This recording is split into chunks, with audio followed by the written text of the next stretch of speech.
Hello students. In this session we are going to discuss the environmental legislations, all the acts etc. that India has in place for the protection of the environment. Now the awareness and consideration for the environment actually covers several environmental issues, such as you can talk about the pollution of the air, water, soil, land degradation, industrialization, urbanization, all these things you can talk about. So an environmental law plays a crucial and important role in regulating the use of natural resources and in protecting the environment. The success of environmental legislations mainly depend on the way they are enforced. So the legislations also serve as a valuable tool for educating the masses about their responsibility in maintaining the environment. Now, there have been numerous legislations which have already been put forth at the national and international levels, but in this chapter we will restrict us mainly to all the national level environmental legislations.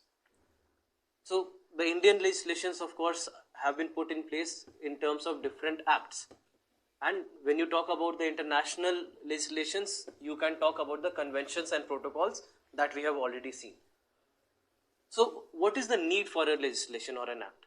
In recent past we have seen that numerous environmental problems have become threatening for human welfare. An important aspect of environmental problems is that their impact is not confined to the source area but spills over far and wide areas. Effective legislation is needed in order to prevent the misuse and degradation of the environment, to curb the destructive practices of unscrupulous people, or you can say forest mafia groups, poachers, polluters, etc. There has to be an effective legislation in place. Pollution is an important factor and it does not observe political territories or legislative jurisdictions. Thus, when you talk about an environmental problem, they are definitely global in nature. Therefore, to protect such problems, environmental legislations are required, and both at national level as well as international levels. So, if we start with the national level acts which are related to first pollution, then the very first one that we have to see is the Water Act of 1974 and the amendment that was made to it in 1988. So the main objective of this act is to provide prevention and control of water pollution and maintaining or restoring of wholesomeness and purity of water in streams or wells or on land. So the Water Act actually, among the acts related to pollution, Water Act actually became the first one that was introduced in India. And as I said, the main objective was to provide prevention and control of water pollution, or in maintaining and restoring the wholesomeness and purity of water, whether we talk of wells or land or streams, whatever it may be. So some of the important provisions of this act, if we have to look into, the very first thing is that the act vests regulatory authority in state pollution control boards and empowers these boards to establish and enforce effluent standards for factories discharging pollution into water bodies. Now, apart from that, if you look at the second line, the state pollution control boards control the sewage and industrial effluents. The state pollution control boards control the sewage and industrial effluents discharged by approving, rejecting, or imposing the conditions while granting the consent to discharge. So that becomes another important factor. Then another point is that this act grants power to the board to ensure compliance with the act by including the power of entry for examination, testing of equipments and other purposes, and power to take the sample for the purpose of analysis of water from any stream or well or sample of any sewage or trade effluents. Now, this is what the original act said, but it was amended in 1988. So the prior to its amendment in 1988, as I said, the enforcement under the Water Act was achieved through criminal prosecutions initiated by the boards and through the applications to the magistrates for injunctions to restrain the polluters. The 1988 amendment strengthened the Act's implementation and pollution provisions. board may now close a defaulting industrial plant or withdraw its support of power or water by an administrative order. The penalties are more stringent, and citizen suit provision supports the enforcement of the machinery. So with these amendments, some improvements were made in the original law. Now apart from that, you have another one, which is the Water Cess Act of 1977. Now this Water Cess Act was promoted to generate the financial resources to meet the expenses of the central and state pollution boards. The act created an economic incentive for pollution control and required local authorities and central designated industries to pay a tax or a cess for water effluent discharge. So these revenues were used to implement the Water Act. The central government, after deducting the expenses of collection, pays the central board and the states such sums as it seems necessary. And finally, to encourage capital investment in the pollution control, the Act gives polluter a 70% rebate of the applicable cess upon installing a effluent treatment equipment. So all these things were related to the Water Act. Then came the Air Act of 1981. So the first thing is to implement the decision that were taken at the Stockholm Conference in 1972. The Parliament enacted the nation-wide Air Act.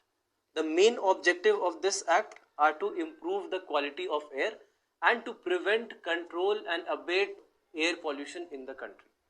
So this is the main objective here, and important provisions if you have to talk about. The first is that the act's framework is similar to that of Water Act of 1974. So to enable an integrated approach to environmental problems, the Air Act expanded the authority of the central and state boards established under the Water Act to include air pollution control also. The states, of course, who did not have water pollution boards were required to set up an air pollution board. So under the Air Act, all the industries operating within the designated air pollution control areas now must obtain a consent or a permit from the state boards. The state are required to prescribe emission standards for the industry and automobiles after consulting the central board and noting its ambient air quality standards. Again, the Act granted the power to the board to ensure compliance with the Act. And this would include the power of entry for examination, testing of equipment, and other purposes, and power to take sample for the purpose of analysis of air or emission from any chimney. It could be fly ash, it could be dust, it can be any other outlet in such a manner as prescribed. Now, again, there was an amendment that happened in 1987. Before that, the Air Act was enforced through mild court administrative penalties or on violations. But the 1987 amendment strengthened the enforcement machinery and introduced stiffer penalties. Now the boards may close down any defaulting industrial plant or may stop its supply from electricity or water. A board may also apply to the court to restrain the emissions that exceed the prescribed limits.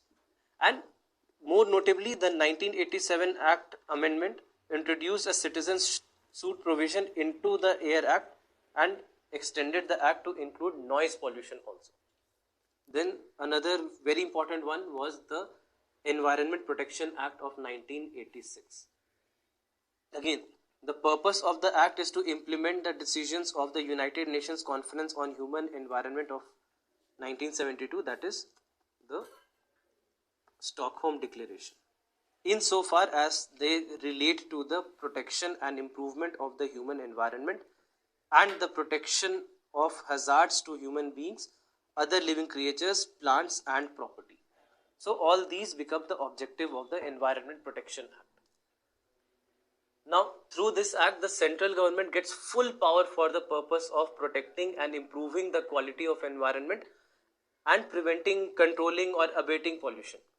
So some of the important areas of interest for us, if you look at it, is that this act is an umbrella for legislations designed to provide a framework for central government coordination of the activities of various central and state authorities established under the previous acts such as Water Act and the Air Act. So all these things now have been included here. Then apart from that, the main provisions of the act, if we talk about, first is section 3(1).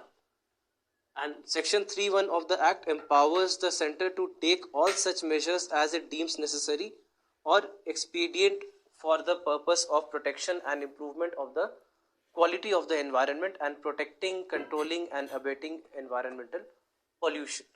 So this is section 3, clause 1. Apart from that, by the virtue of this act, central government has armed itself with considerable powers. The coverage of powers include handling of hazardous substances, prevention of environmental accidents, inspection of polluting units, research, establishment of labs, dissemination of information, etc. So all these things have been covered under the Environment Protection Act.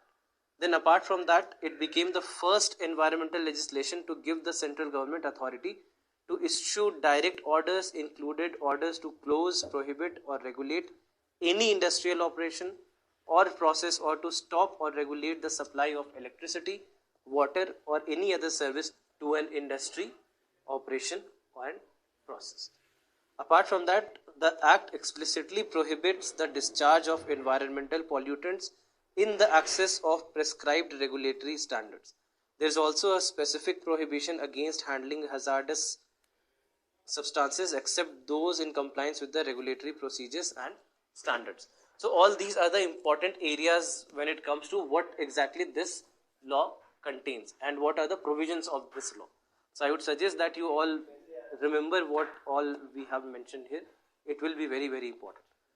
Then apart from that, there is again provision for penalties here. And any person who fails to comply with any of the provisions of the Act or the rules, orders or directions issued under the Act shall be punished. Then it contains significant innovations for its enforcement not contained in any other pollution control legislation at the time of Act's adoption. So that's why it was a very important Act and very groundbreaking Act at that point of time. Then section 19 provides that any person in addition to authorized government officials may file a complaint with the court alleging an offence under the Act. So it gives power to the common man also with respect to the enforcement of the Act. Then after that, we have some of the acts which are related to biodiversity. Now, the acts related to biodiversity, the first one and the most important one. In 2017, there were 2 questions that were asked from this part. That is the Wildlife Protection Act of 1972 and its amendment of 1982. So the first thing is, it provides for state wildlife advisory boards, regulations for hunting wild animals and birds, establishment of sanctuaries and national parks, regulations for trade in wild animals and wild and animal products and trophies, and judicially imposing the penalties for violating the Act. So harming endangered species listed in Schedule 1 of the Act is prohibited throughout India. Then when it comes to Schedule 2, hunting species like those requiring special protection, that is given under Schedule 2, big game, Schedule 3, small game, Schedule 4 is regulated through licensing. Apart from that, a few species classified as vermin, that is Schedule 5, may be hunted without restrictions. Wildlife wardens and their staff would administer the Act. Then apart from that, there was an amendment which was made to the Act. It introduced a provision permitting the capture and transportation of wild animals for the scientific management of animal population. Now, the Indian government has also started some conservation projects for the individual endangered species like hangun or lion, tiger, crocodiles, or even you can talk about deer and also elephant afterwards. So all these happened under the Wildlife Protection Act of 1972. So this was the amendment that was given to the Act. Then apart from that, we had something called as the Forest Conservation Act of 1980. Now before this Act of 1980, we had Forest Act of 1927, which was made during the British rule and was applicable until 1980. But in 1980, finally it was felt that it is time that we make amendments in the previous act and make a new act altogether. So the first one here was, so if you talk about 1927 Act, it deals with 4 categories of forest, namely reserved forest, village forest, protected forest and private forest. A state may declare for forest land or wasteland as reserved forest and may sell the produce from these forests. Any unauthorized felling of trees, quarrying, grazing and hunting in reserve forest is punishable with a fine or imprisonment.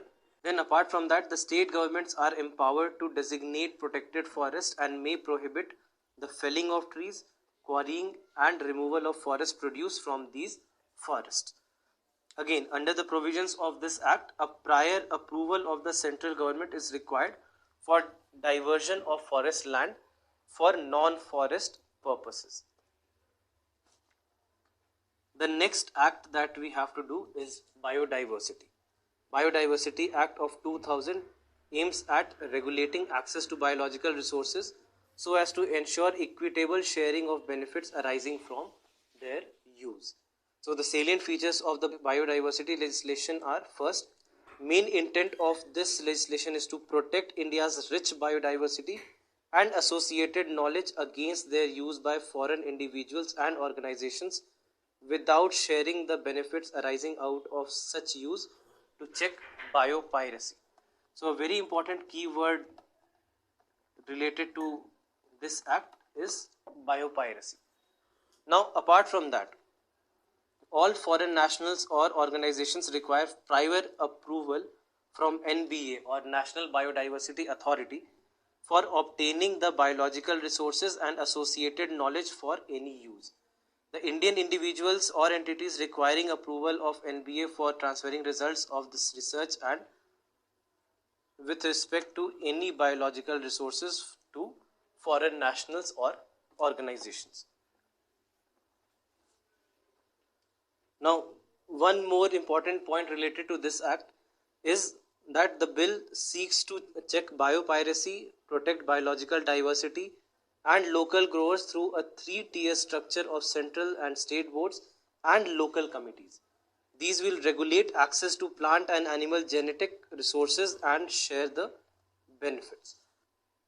Now, among the international legislation, apart from all the things that we have already seen in various protocols and conventions, what was left was the Wetland Convention or RAMSER Convention. Now, when we talk about the RAMSER Convention, the most important keyword is wetland. So, it is basically what it is. It provides a framework for international cooperation for the conservation and wise use of wetland habitats. So, that's the most important factor that you need to know about the RAMSER Convention. Apart from that, UNESCO serves as the depository for the convention. Now, if you look at this sentence, India became a signatory to this convention in 1981. Now, the convention aims to halt the loss of wetlands and to ensure the conservation of flora and fauna and their ecological processes. So, some of the obligations of the signatory parties would include the following. First, designating one or more wetlands for inclusion in the list of wetlands of international importance. So, this becomes the first one. Then apart from that, promoting wise and judicious use of wetlands, including the mangroves. Apart from that, promoting conservation of wetlands through establishment of natural reserves, and this has to happen irrespective of their listing under the convention, and management of wetlands for the benefit of waterfowl. Apart from that, again, promoting the training in the field of wetland research, managing and warding. Then consulting with other parties about implementation of the convention, especially with regards to the trans-frontier wetlands, shared water systems, shared species and development of wetland projects. So these are some of the obligations that the signatories would have to follow. And if you look at this diagram, this map, this gives you the list of the Ramsar sites that are there in India. So you can just pause this video for a minute and have a good look at all the wetlands that come under the Ramsar sites of India. So this is where I'll end the lecture. Thank you.